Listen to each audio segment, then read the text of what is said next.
Deep in the waters of the Sea of Cortez, far below the sunlit surface, lurks a creature the locals call the Red Devil.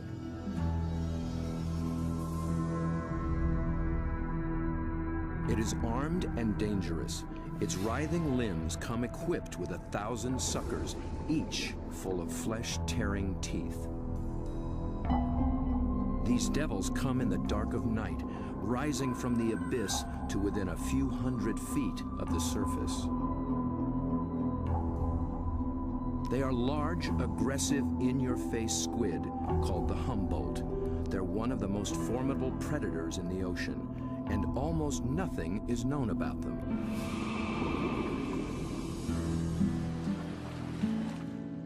To cameraman Bob Cranston, the Humboldt have become an irresistible challenge. He's one of the few who've descended into their midst, at depths where others fear to follow. But his last encounter was a close call. It was 3 years ago in these very waters. Bob's goal was to film these beasts up close in the open ocean. The usual white filming lights create a circle of light that acts like a wall, keeping the squid at bay. So Bob descended with red lights that diffuse almost immediately.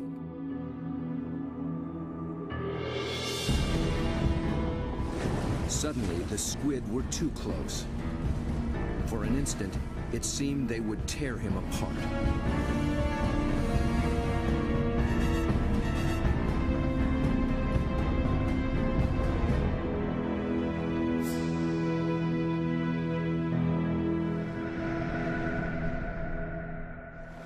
It was an intense encounter that only fueled his fascination for the Humboldt.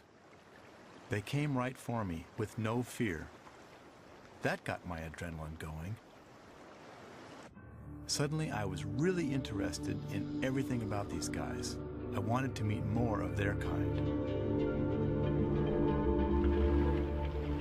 Squid and their relatives live in every ocean. Getting to know the family will take Bob on quite a journey. And if diving with red devils is anything to go by, he'll need the help of some top-notch guides.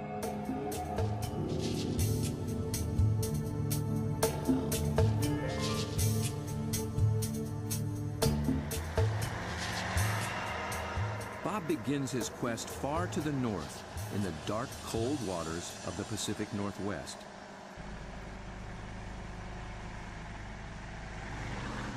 In the maze of bays and inlets along the coast of British Columbia, there dwells the giant of its kind, but it's secretive and very hard to find. Bob's asked Dr. Peter Ward for help. Peter is a paleontologist and an expert on the origins of this creature. He has decades of experience in these waters, and there's no substitute for local knowledge. So Bob, I got some maps of the underwater area we're going to go see tomorrow. Cool. And the nice thing about this, these are really high quality side scan sonars, and they give images in great detail. From these, we can pick out caves or dens, really, where the creatures that we seek can be found. Face to face with my camera. Whatever. Bob's been filming underwater for more than 30 years. He's one of the best at very difficult diving. It's a rebreather, a closed circuit rebreather. The CO carbon dioxide is pulled out, add a little oxygen, it comes back and you breathe it. Same as the guys who walked on the moon. Fantastic. It's really cool. I can stay down there with the creatures and film them for as long as I can stand the cold. The water registers 47 degrees. Without a dry suit, a diver could slip into unconsciousness from the cold in just half an hour. Waterproof zipper. Same zipper they use in spacesuits. Only in a spacesuit, I think they pressurize it. In this suit, you get vacuum packed.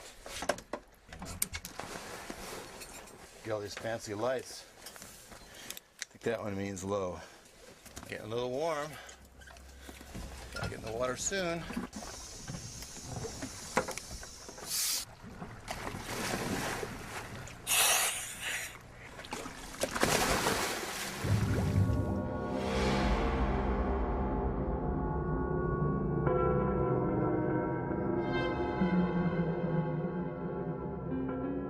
gloomy green depths are called the Emerald Sea, and although cold, they are rich in oxygen and nutrients.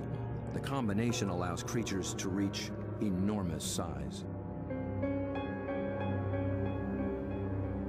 Down at 60 feet, Bob and Peter pick up a trail of broken and discarded shells. A dead giveaway. Something strong and very hungry has come this way, and often.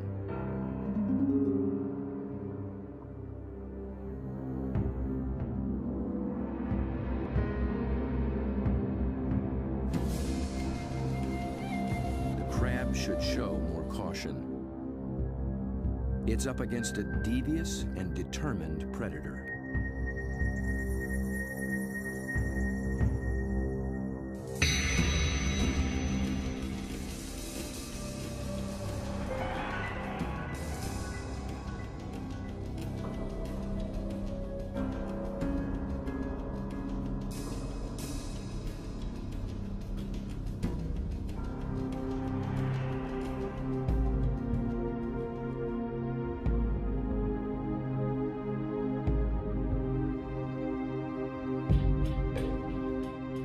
As Bob approaches, his quarry appears to have found him.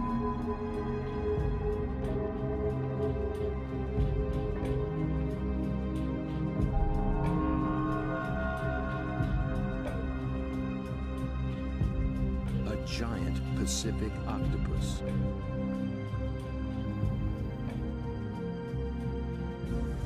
Eight arms of sinewy muscle lined with grasping suckers reach out and gently explore the strange intruder.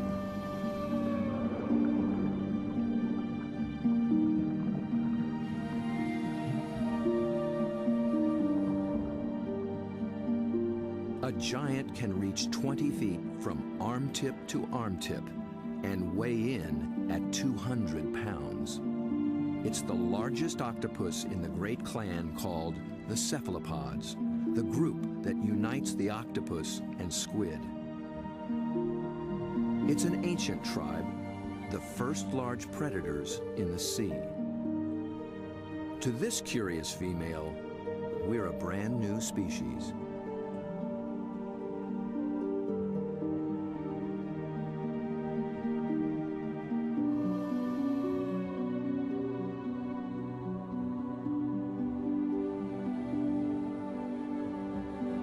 Cephalopod means head-footed, a good beginning in deciphering the octopus's amazing design.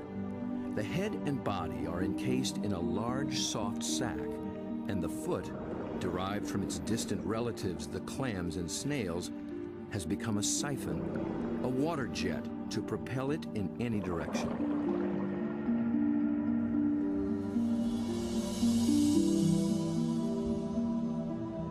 A long time ago, its ancestors were a shell, but the octopus has given that up.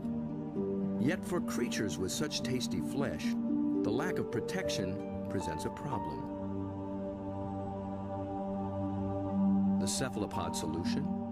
The most extraordinary skin in the animal kingdom. In an instant, it can change color, pattern, and texture. And with no bones to confine its shape, the creature can virtually disappear.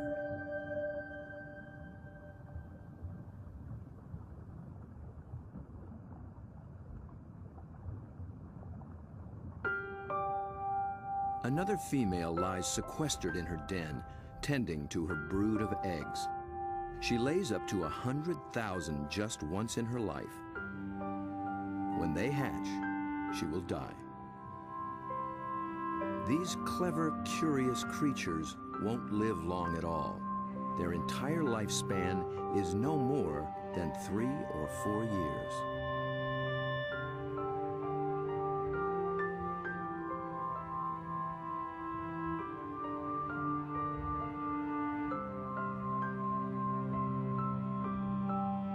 The transparent babies are no bigger than a grain of rice, but within a year, they'll be giants.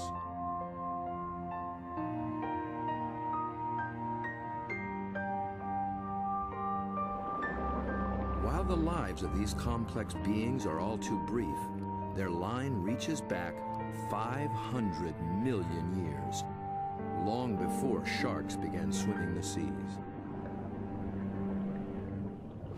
This would be a great spot right in here. Peter Ward has spent 35 years delving into cephalopod family secrets. He's brought Bob to a special outcropping of rocks. They were once well submerged in a much warmer sea and still hold a record of that long ago time. Fossils are found in these rocks, fossils of relatives of the octopus, actually. They're called ammonites. And how old are they? 80 million years in age. 80 million years. That's true. That is old. Back in those days, cephalopods made beautiful curved shells. If you dig long enough and hard enough, you can find some beautiful stuff. This is an ammonite. It's a fossil that is actually the direct ancestor of octopus.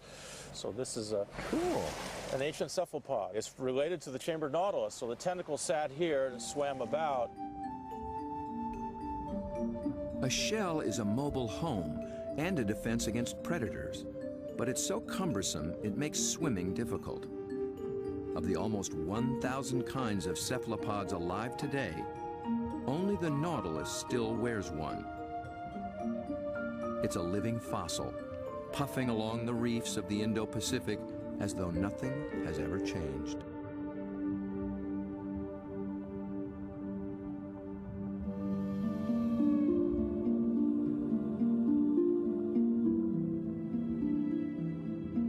Bob returns for one last dive with the octopus.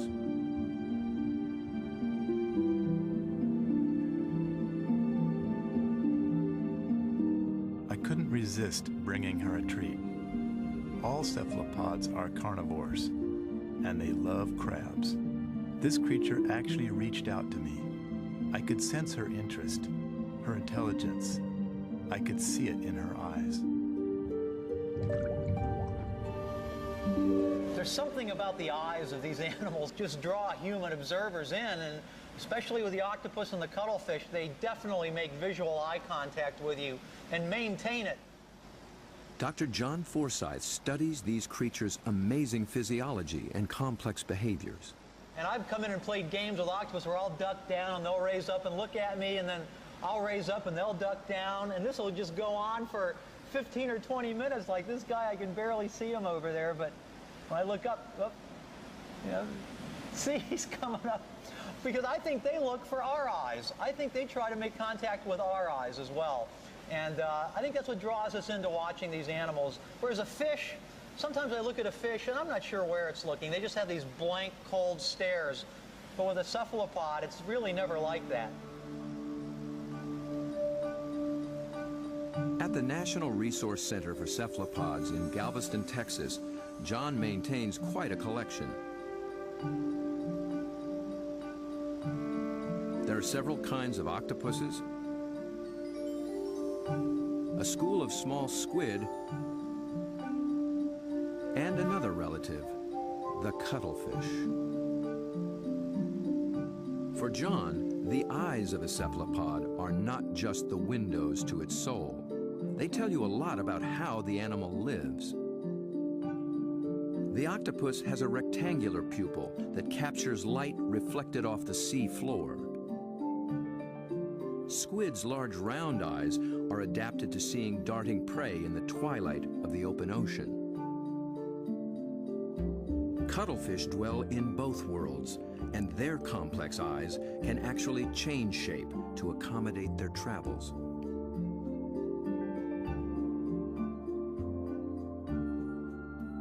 But it's not in their eerie eyes that cephalopods reveal their inner feelings. It's in their remarkable skin.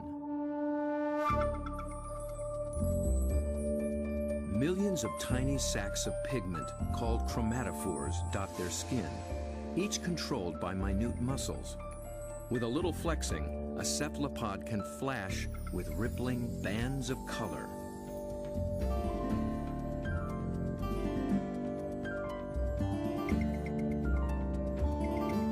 any sort of excitement, danger, desire, aggression, passion, and their skin lights up.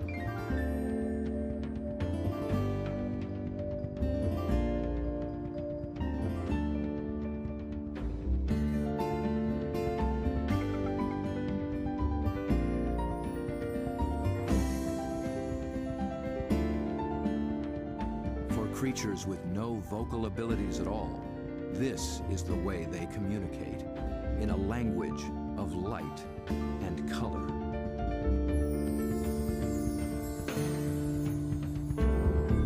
And like an octopus, a cuttlefish can transform its texture, matching its surroundings, hiding in plain sight.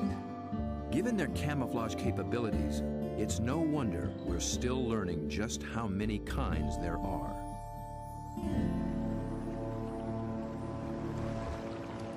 One of the hotspots for new discoveries is the narrow Lembah Strait off North Sulawesi in the island chain of Indonesia. It's a pretty scenic spot. It's not pretty joint, isn't it? I mean, it's magical. John and Bob have come here looking for new species of cephalopods. It's a place primed for strange adaptations. In the shallow, warm water, light and temperatures remain constant, but the channels, inlets, bays, and lagoons create many small, separate habitats, and that leads to high diversity. This is John's fourth trip to Lembah Strait, and each time something surprising turns up. He's brought Bob to a spot called Ritaklari, which in local slang means the muck.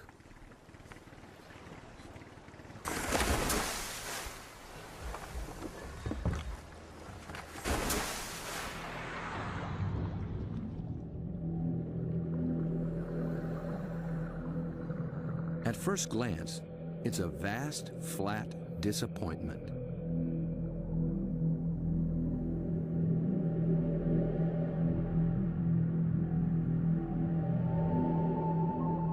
But wait here quietly, and a lot of what looks like sand begins looking back.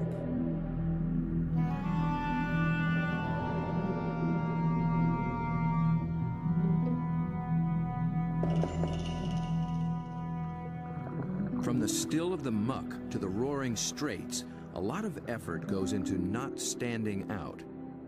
Drifting reeds are actually floating razorfish. And the end of a few branches turn into ornate ghost pipefish.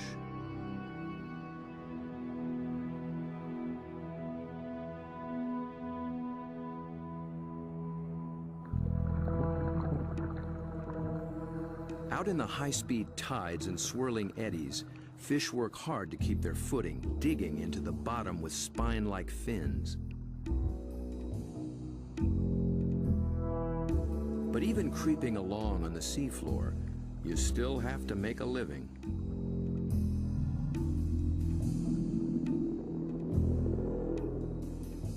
A harmless-looking weed rolling in the current is a hairy frogfish trolling for a meal.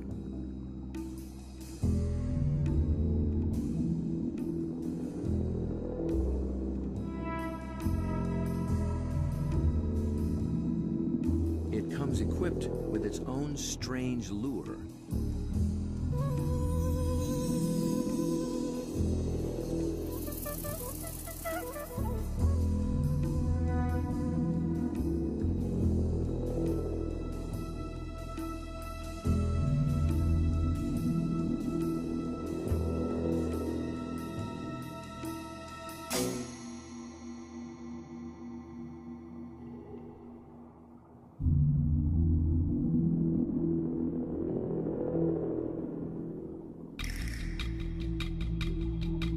The sand offers the best retreat, but the crab has already been spotted. A marginated octopus is the perfect little predator here. Good camouflage, good eyesight,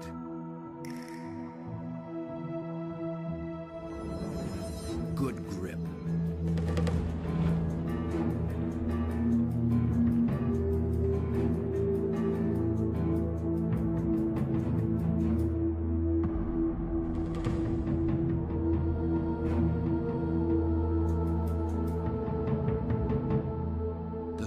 big-bodied octopus has one more weapon up its sleeve to subdue the crab's claws: venom. It finds a chink in the crab's armor, injects a neurotoxin, and the struggle is over.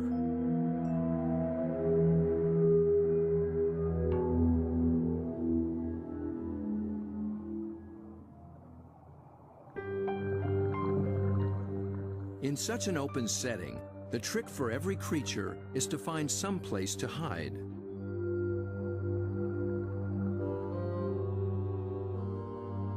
An octopus fits in just about anywhere, and John finds one tucked into a piece of discarded pipe. Perhaps there is something in cephalopod memory that recalls having a shell.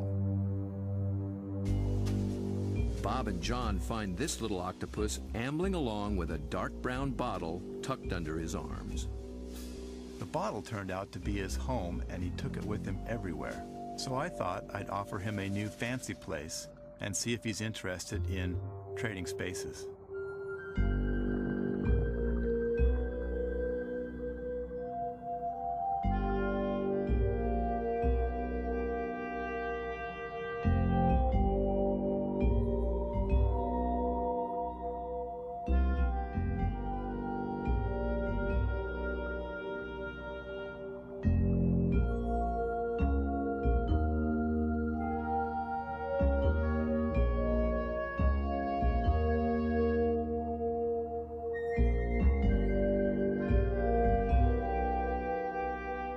I began to worry he might get confused by this clear glass and wouldn't remember how to get back out.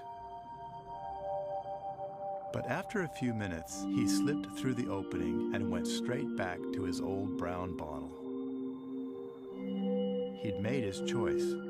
I think the clear glass was a little too bright, and besides, there's no place like home, especially when you can take it with you.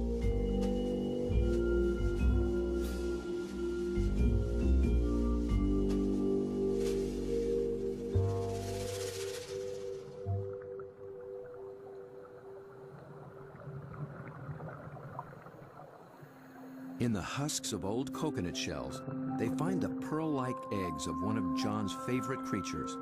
It's a tiny cuttlefish that's seldom seen after it hatches. It remains so small and well camouflaged that it takes great practice to find it.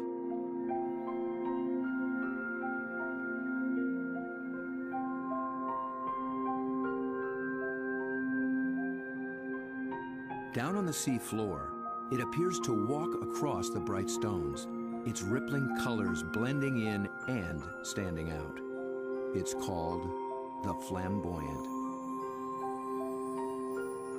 The flamboyant cuttlefish is really in a class by itself, even among cephalopods in a lot of ways. First of all, the vibrant, dynamic, bright colors, the brilliant yellows, the magentas, the pinks and browns.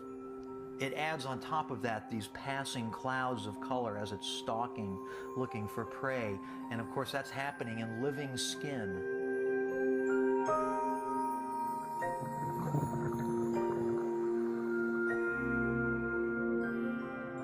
A lot of these animals are surprisingly bold. The flamboyant actually seems to like being under the lights. It begins hunting as soon as we start filming.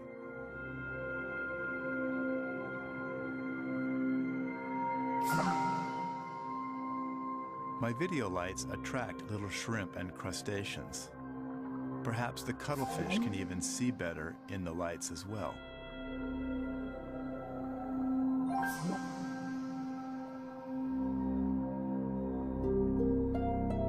It's only when John sticks out an enormous hand that we see the scale of this little hunter. Next to a 6-foot Humboldt and a giant octopus, it's hard to believe it's one of the family.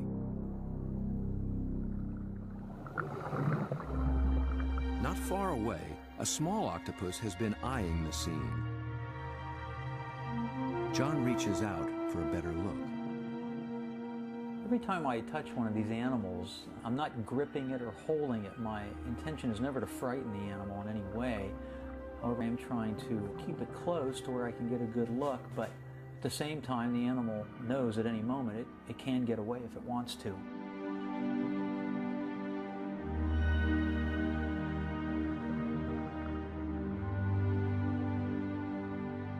This octopus gets away all too soon. John thinks it may be a brand new species never seen before.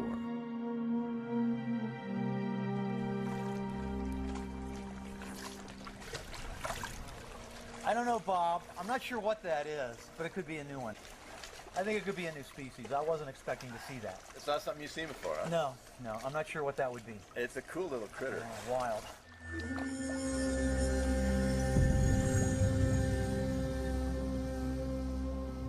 The waters of Sulawesi are full of new discoveries, and one is an octopus designed with a special brand of disguise. It lives in the same waters as the banded sea snake, whose bold stripes announce its potent venom.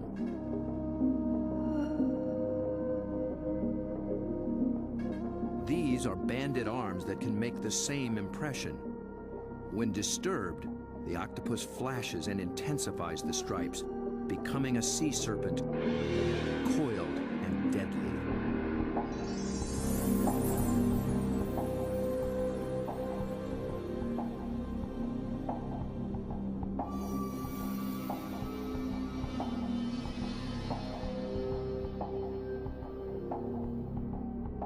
The creature has not yet been named by science, but it is known to be a fraud.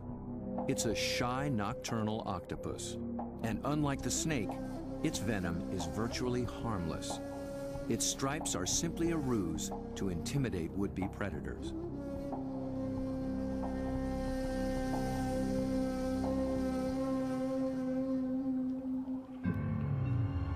The real killer is a delicate, jewel-toned creature, the blue-ringed octopus. The flashing blue neon is no false alarm.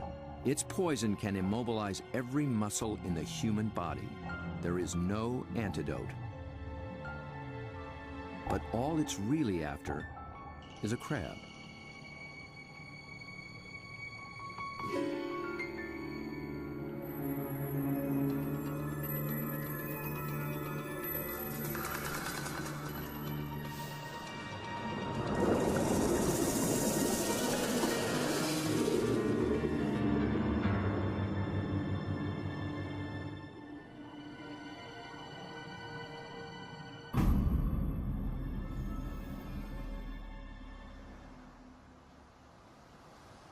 The blue-ringed is notorious along the coast of Australia, but it's one of Dr. Mark Norman's favorites. As curator of marine invertebrates at Museum Victoria, his fieldwork in all 7 seas has revolutionized what we know about cephalopods. It's really hard to estimate how many species of cephalopods, or in particular octopuses, we have worldwide, because we're still in the period of discovery. They thought there was about 100 species of octopus in the world, and we've found 150 new species in the last 10 years through the Indian and Pacific Oceans and Australia and up through Asia. And these groups of animals, it's not hard to find new species. Almost everything we touch is new.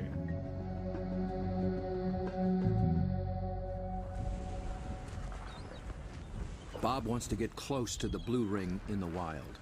So Mark, this is a shortcut to the beach? Yep, it's a great place to collect crabs. Through the graveyard, eh? Yep. So are these the bodies of the people who have been bitten by blue ring octopus? No, very few people have died from blue ring bites. He's more likely to have died choking to death on his calamari meal at the local pub. So this is where the crabs live? Yep, they hide up here at low tide under the rocks. As the guide to the blue ring, Mark starts Bob off with their prey. Lots of little crabs. Yeah. You need a nice juicy one. There you go. See the claws on that. That'll take your arm off. It's an ironback crab. You can appreciate why the octopus has to get rid of the crab's claws as quick as possible. Knock them out. When the octopus bites them, it actually goes for those soft gaps in the junctions, like the elbows where the arm is a bit thinner, or else they bite them right on the eyeball, and the the poison goes straight down the eyeball and into the brain, so they end up paralysing the animal instantly and putting these claws out of action.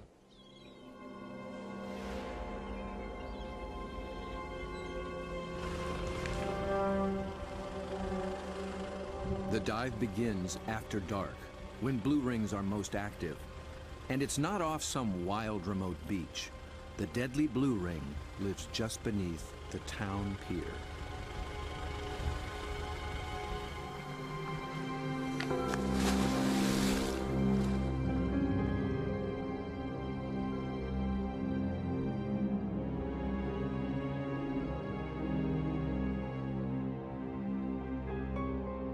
Blue ring octopus are an extremely venomous animal, and if I was to be bitten, I would probably be dead within 3 minutes. Your body would start stiffening up and you'd lose the capacity to breathe, you'd lose the capacity to wave or walk or run away, you'd run out of oxygen and you'd suffocate. But these little animals are really shy, really secretive, and the last thing they want to do is attack humans. They don't eat humans, they don't drag people out of their cars and drag them down the beach. They just feed on crabs. But tonight, not even a crab could catch its attention. This is a male, and he's just found a female. 2 wild blue rings are preparing to mate.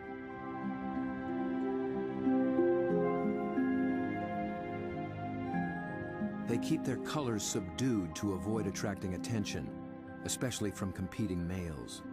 No flashing their electric blue. A temporary aquarium helps Bob film what happens next. After a few minutes of courtship, the male gently slips a special arm into the female's gill slit.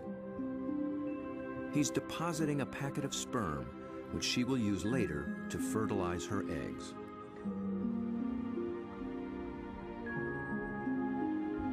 It's the end of their relationship, and most likely the end of his brief life.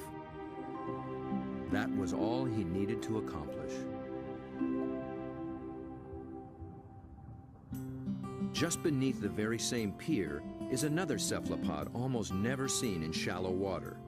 New research finds that they too pack a poisonous punch. But their bright little stripes have earned them a harmless nickname, the pajama squid. I think these cephalopods are the closest to the cartoon characters. Their little black and white suits and their little frilly lashes behind their eyes and the yellow on the top of the eyes, they're just straight out of a comic book.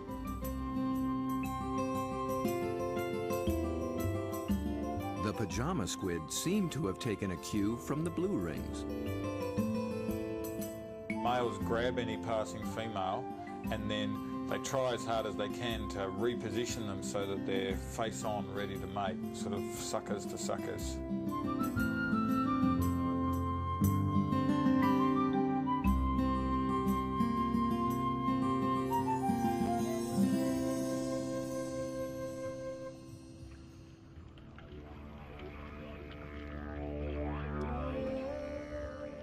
The mating season is also picking up off Australia's southwestern coast. In one small bay, giant cuttlefish have begun to assemble. They leave deep water and enter the shallows once a year for 3 to 4 weeks.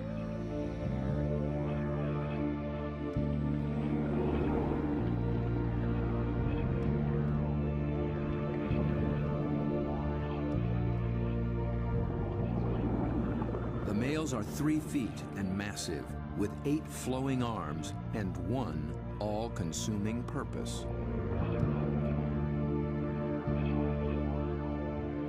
A much smaller female takes refuge in the rocks.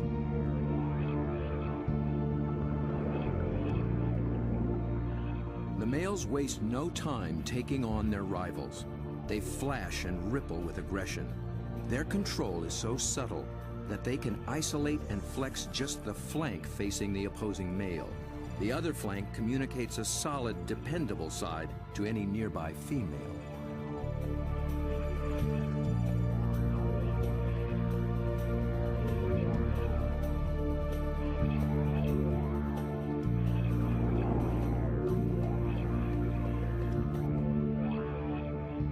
one male has claimed her and takes possession. He'll guard her now, keeping her beneath him until she is ready to lay her eggs. Jules, you around here somewhere? Bob is heading for this far-flung coast, but before diving with these giants, he needs to brush up on the subtleties of cuttlefish communication. This is a crazy place to meet a scientist. Julian Finn is a leading expert on the intense social dynamics of the cuttlefish.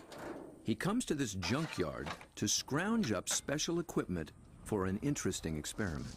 Hey, Jules. Over here, Bob. Oh, okay. Oh, there you go. Yeah, it's You into lots old of stuff. cars? Oh yeah, I love them. I got a number of old cars and plenty of treasures in this place. Cuttlefish speak a visual language, Yeah, for and sure. Julian What do you got? wants in on the conversation. Old cars, but also got a few ideas about making something to use on these cuttlefish in Whyalla, trying to get a bit of a different shot. So Looks like junk to me. Meanwhile, the cuttlefish continue to gather.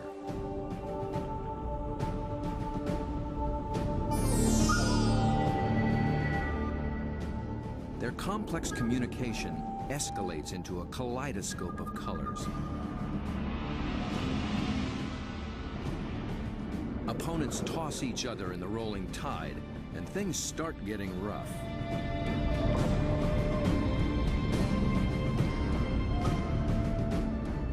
The violence can rip up their all-important skin, sabotaging a male's chance to impress and intimidate.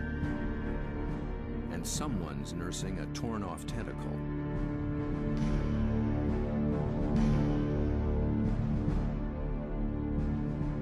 In a temporary standoff, a large male guards his female from two other heavyweights, while a little male, too small to take seriously, hovers on the sidelines.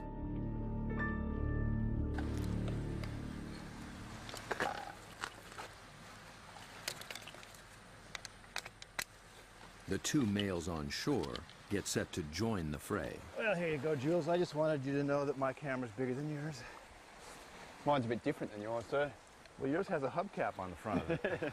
What I'm hoping to do is film the male's reaction to another male. But instead of having another male there, I'm going to have its reflection. It's when males are the same size that trouble starts, and Julian will present one with its very own reflection. He's studying the displays and the intense competition. He intends to provoke a fight.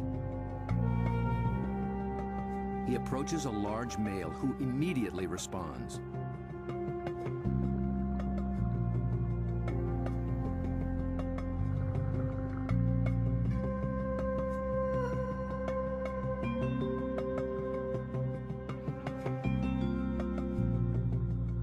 The cuttlefish becomes increasingly absorbed with his own image, but instead of a conflict, the story takes a surprising turn. The small, unimpressive male has sneaked in and begun mating with the unguarded female. He's not signaled, nor flashed, nor dazzled. He simply grabbed the female for his own, making every attempt to look as much like her as possible.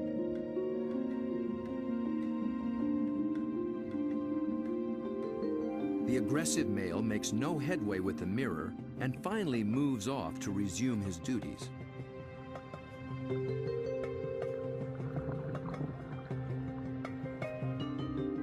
But he's still distracted, still flashing, and doesn't recognize that his female is mating right under his nose. The little male looks so like another female, he doesn't see the threat.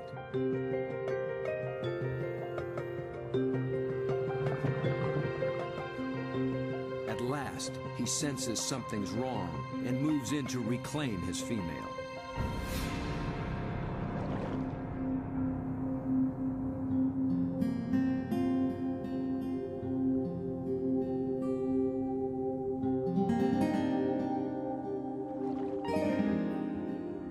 To re-establish their relationship, he presents her with the gift of a crab.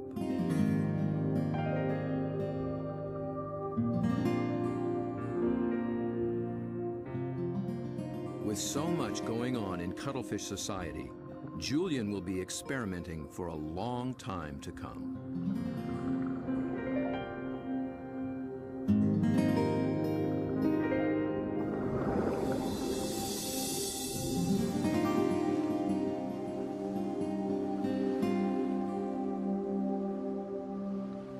Julian's attempt to interact with the cuttlefish and crack their code has given Bob a daring but dangerous idea. Deep in the waters of Mexico, the mighty Humboldt squid flash their own mysterious signals, and Bob is determined to dive with them again. He intends to engage these aggressive predators by imitating their behavior with a display all his own.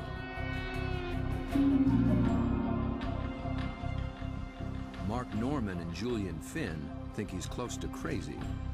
Sure, you've got the blue-ring octopus that can kill you within a few minutes with the poison, yet there's something scarier about a squid that can rip off your flesh and tear out your throat, so to speak.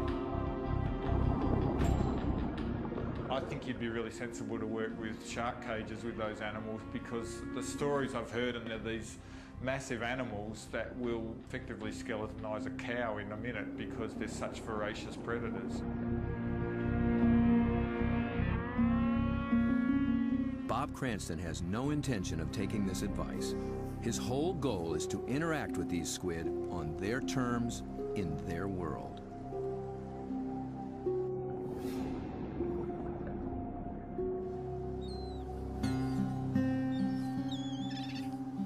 In the small town of Santa Rosalia, on the edge of the Sea of Cortez, being a fisherman takes a certain courage. Lose people every other year. Somebody dies. I had a friend that they found floating in the ocean last year. It's lucky they found him because they're carnivorous. They'll eat you. I mean, they will eat you. The squid will eat you. The squid will eat you. If you fall into the ocean, they'll get you with their tentacles. You'll drown, and then they'll, all the rest of them will just eat you.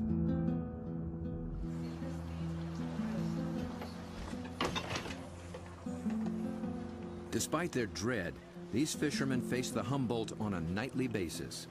Bob will need their help if he hopes to find when and where the squid are rising.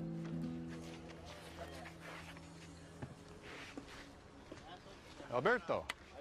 When the Humboldt flash on and off, Bob intends to flash right back. Yo no sé. This is a flashlight, big flashlight for squid. We're gonna... Estos locos, see?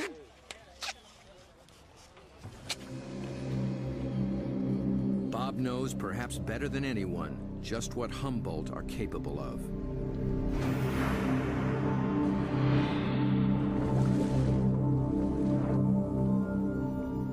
But it's not fear that he feels.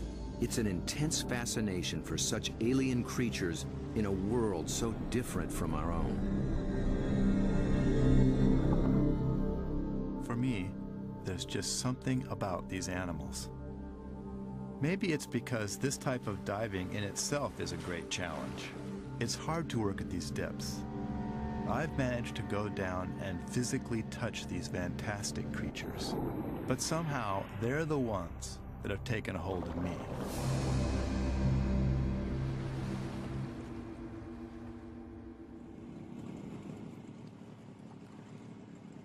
He's 12 miles from shore. Aside from his assistant cameraman, there'll be no backup down below, and no source of help at all topside. There's not so much as a radio on this little boat. These are small boats. It's a big ocean. There's a language barrier between me and the fishermen who think I'm crazy to dive in the water anyway. If I disappear and drift away from this boat, the fishermen will just think the squid ate me and they won't even bother coming to look for me. Yet Bob has confidence in his own experience and in his plan. I've made up this light tube and filled it with strobe lights. The idea is that the Humboldt squid flash for communications. They flash at each other, they flash at the divers, and so I hope to elicit some kind of a reaction from these animals with this light tube.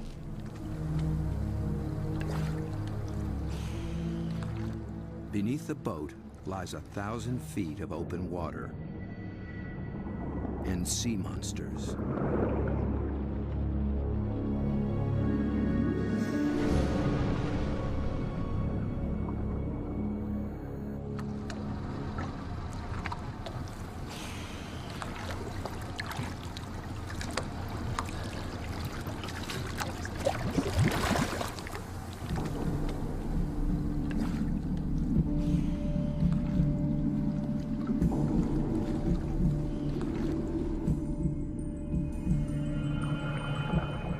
Descends, his homemade lightsaber a beacon in the utter darkness.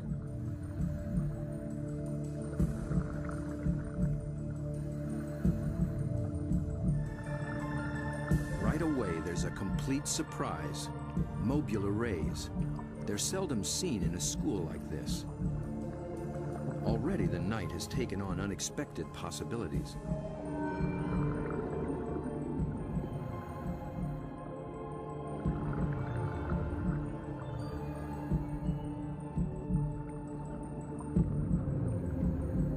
With his depth gauge reading 150 feet, Bob figures he's in squid waters. He powers up.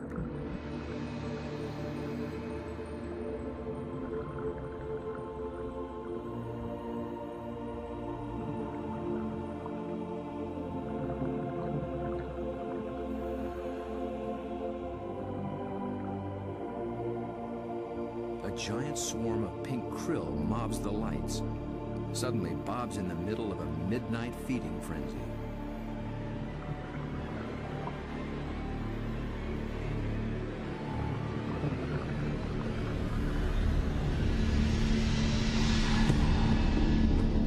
Then, rocketing up from below, Humboldt squid.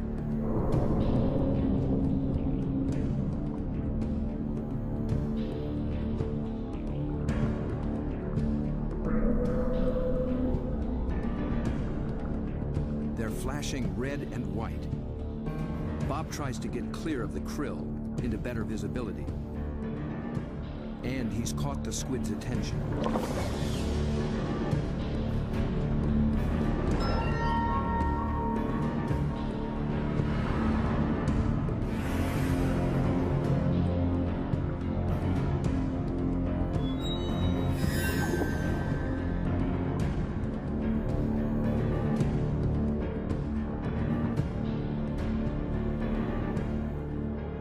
Transfixed by this enormous eye up from the deep. I can sense this creature thinking, but I can't imagine what.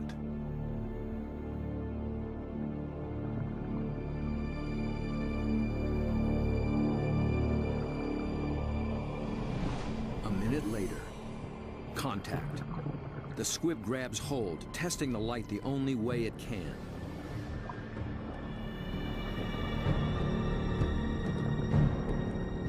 The feel of hard plastic must come as a surprise, and it circles me as though curious. Then, it comes back for more. This time, the aggression is gone. It just seems interested. Amazing.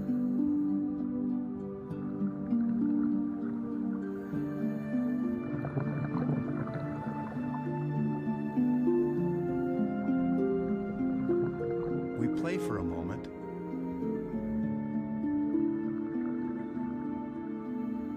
Then suddenly, it's over.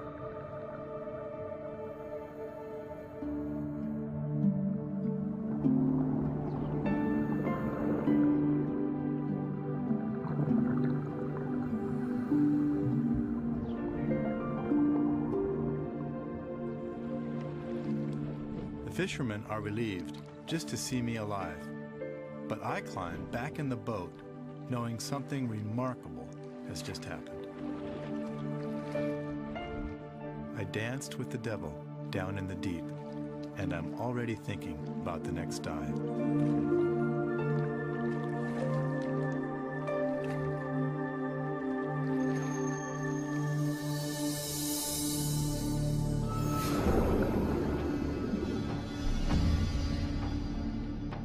It's certain that Bob will return to dive again with the mysterious Humboldt, perhaps with a new strategy on how to make contact. He's just at the beginning of this extraordinary quest.